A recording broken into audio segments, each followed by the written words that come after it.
So I was gonna wear my UCLA hoodie, but things just weren't working. The mic was not sticking. So yeah, you saw the title, you know where I go to school. And in today's video, I want to talk to you about why I chose to go to UCLA over some other great college options. And before I get into it, I just want to tell you that this is not going to be a video where I'm convincing you to choose UCLA. UCLA was the best school for me, but it's not the best school for everyone. I personally am absolutely biased. I love it. I've had an amazing experience, and that's just not what I want to create for you, because I don't want you to like pick UCLA and hate it. You know, if you don't want to go to a big school, then don't go to UCLA. So with all of that said, I needed to get that little preface in there because I know a lot of the videos on the internet like this are doing just that and telling you why you should pick my school. And I don't want to do that. And before you click out of this video, I had no idea where my life was headed. Senior year of high school, I was undeclared, didn't really know what I wanted in a college, and I thought I hated science. Turns out I don't. I'm a bio minor, so I've dabbled with both sides of campus. If you're like a STEM kid or a humanities kid or a kid who doesn't know what they're doing, I got you. Me too. So now that you know a tiny bit about me, I can actually get into where I applied and all that fun stuff. So I have a list. I keep looking down because I have this list on my computer of everywhere that I applied, and it's kind of a lot of schools. So I don't know if people are still doing that. Obviously we're in the pandemic, so things are a little bit different, but I'm gonna list everywhere I got in and then go through exactly how I kind of cut things out. Where I applied, here we go: UC San Diego, UCLA, UC Santa Cruz, UC Davis, UC Berkeley, CSU Channel Islands, Cal Poly SLO, Reed University, it's in Oregon, Willamette University, University of Puget Sound, and Northwestern. So that's 11 schools, which is kind of a lot. And I know people who have applied to way less than that. I know people who have applied to way more than that.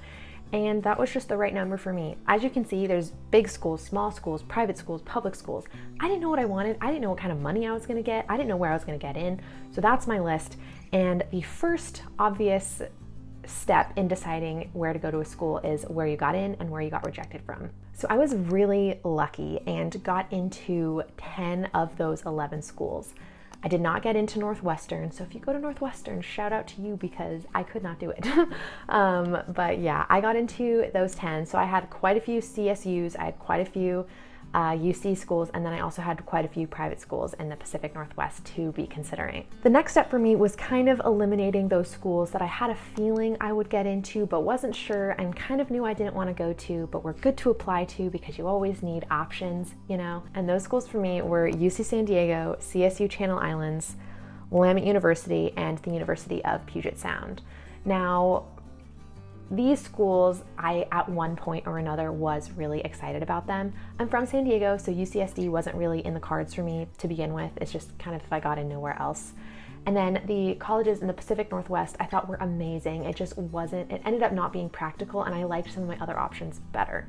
Then the next little category is finances. And you know, as much as it sucks, you kind of have to consider where you can afford to go to school, what you're willing to take loans for, and I tragically had to eliminate Reed off of this list because they don't give out financial aid, and it is a very expensive school, beautiful school. Oh my gosh, I totally would have considered going there if it was in my budget.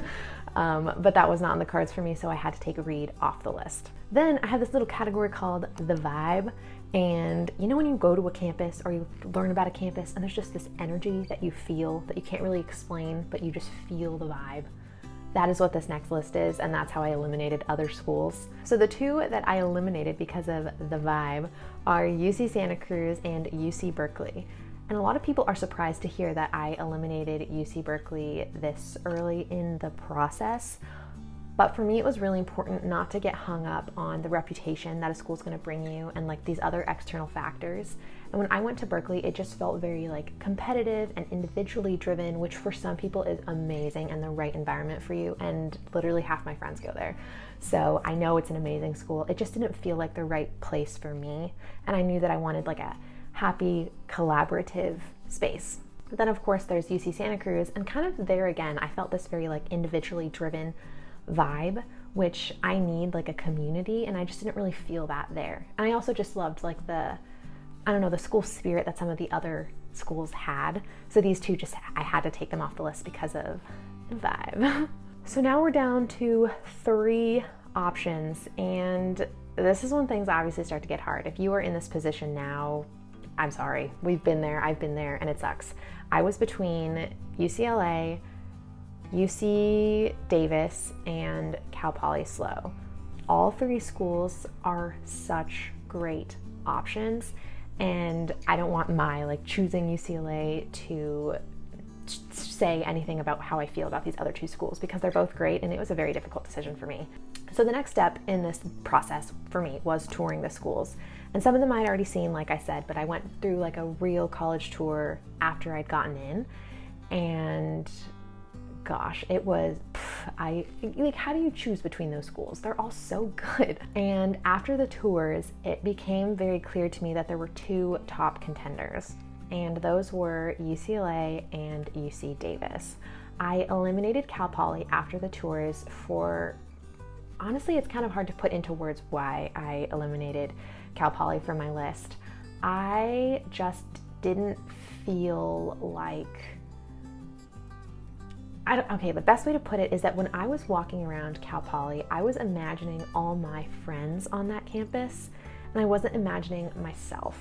Oh no, my camera's gonna die. I wasn't imagining myself.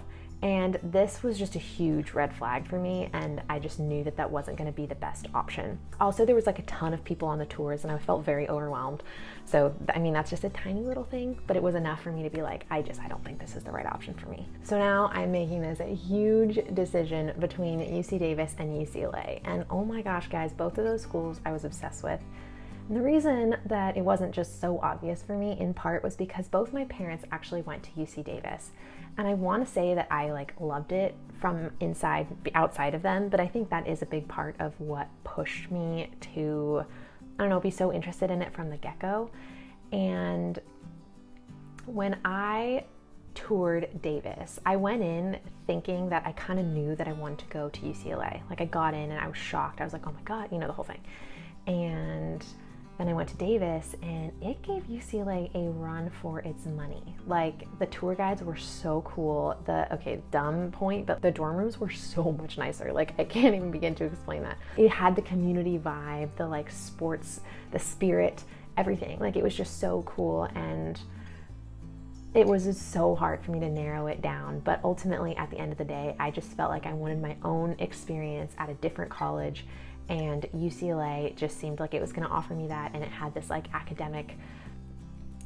difficult academic component that I don't know, I felt so drawn to. And so yeah, I picked UCLA, and I do not regret that decision at all. Now that you know how I've shaved down like the school options, I'll actually get into like UCLA as a school and why, like the specific reasons why I picked it. So I'll go through these pretty quickly because it looks like my camera's going to die, but my list is: the campus is stunning, it's a sports school, it's academically rigorous, flexibility in what I major in, the weather is amazing, it's affordable-ish, it's close to home, there's great dining options, and it's known for being a happy school. All of my like deal breakers were not at this school, and everything I was looking for was, and that's just like such a brief overview as to why this school really stood out to me. But I, again, am so happy with my decision and would not change a thing. Lastly, like I said in the beginning, UCLA isn't the school for everyone. Like, maybe UC Berkeley is the best school for you, or maybe CSU Channel Islands is the best school for you. I know people at both, and they're amazing. This has been my personal experience. I love UCLA. Even during the pandemic, I feel like UCLA has done a good job mitigating some of the things that have been hard for students in college universities. And don't get me wrong, it's not perfect. I do not like online school. I'm not going to pretend. But it's been a very positive experience for me overall. And very last point, at the end of the day, your college decision affects you and your life. So if you're thinking about how your parents want you to go to Berkeley, or how Harvard's going to offer you this prestige, or how at CSU Channel Islands you have to commute, or whatever it is, keep in mind that at the end of the day, this is your life. So when you choose that school, that's where you're getting your degree from. That's where you're going to be applying to jobs saying this is where I went. That's where you're going to make friends. That's where you're going to live. Like, there's a lot of factors to take into consideration. And I know it's hard to cut out all these things. Like, I obviously go to UCLA, like the prestige really enticed me, but that should not matter. And if that's the only reason why you're going somewhere, you need to take a step back and reevaluate. So if you made it all the way to the end of this video, oh man, it died. I don't know why my camera always dies.